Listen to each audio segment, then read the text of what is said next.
Hi, hello everyone. This is Shiva from scalperpros. In today's video, we are going to be talking about long-term capital gains and short-term capital gains.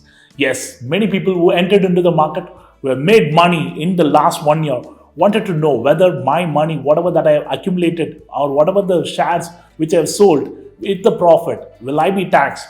In today's video, you are going to be getting an answer for both long-term and short-term capital gains, and based on your profits, you may end up making some taxes that you needed to be paying for the government. So can we go into the video now?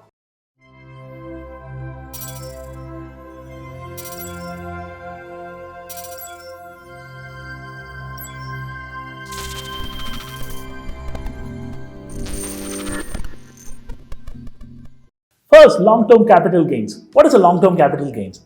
Any share which you are holding in your portfolio beyond an year, you will be taxed at 10% since 2018.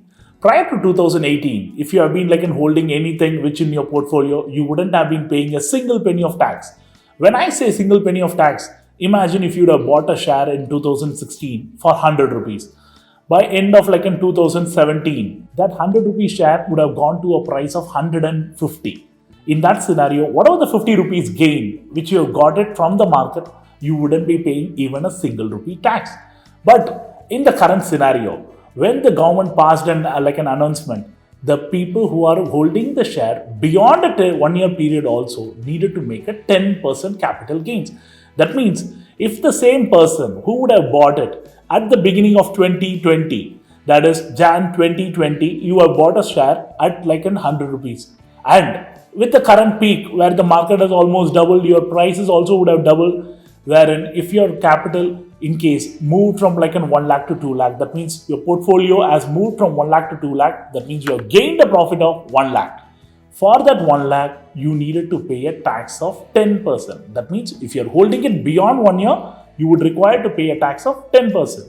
Say for example, I bought it in 2020 January, but I sold it in June 2020 itself. That is in a 6-month period. And I made the same 100 rupee profit. How much tax should I be paying? You would be paying a tax of 15%, which is called as the short-term capital gains. What is a short-term capital gains? Anything which you buy and sell within a period is called as a short-term. Anything which you are holding the portfolio beyond a year will be called as long-term capital gains. So if you wanted to hold a share and pay very less taxes, you needed to be holding it beyond a year. But the problem is, many people face this dilemma. Why? Because they would be getting a huge return within a short period of time, and over a period of time that stock can come down a bit and then move higher. When it is coming down, you would not have been seeing the same return which you would have seen it in the 6-month period. In that scenario, you would be saying I should have sold it 6 months back and should have paid 15% tax rather than holding it for a year and paying for 10% tax.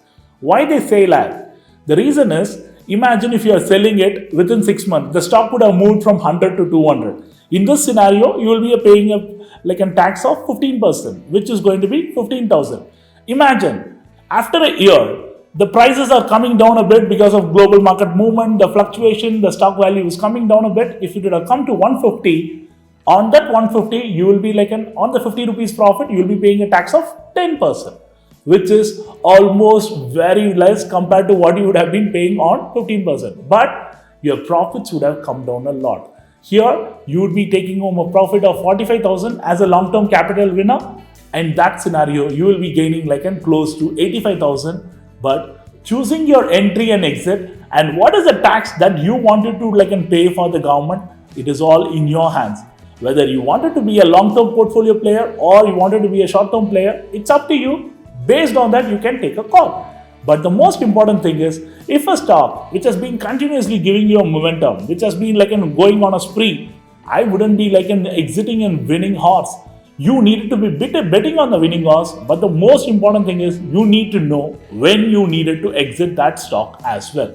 So both short-term capital gains and long-term capital gains has its own advantages and disadvantages. It's about you how and when you wanted to enter and exit, that plays a major role. Okay, hope you guys would have liked this video. We will be giving you a lot more snippets on the other taxation part as well.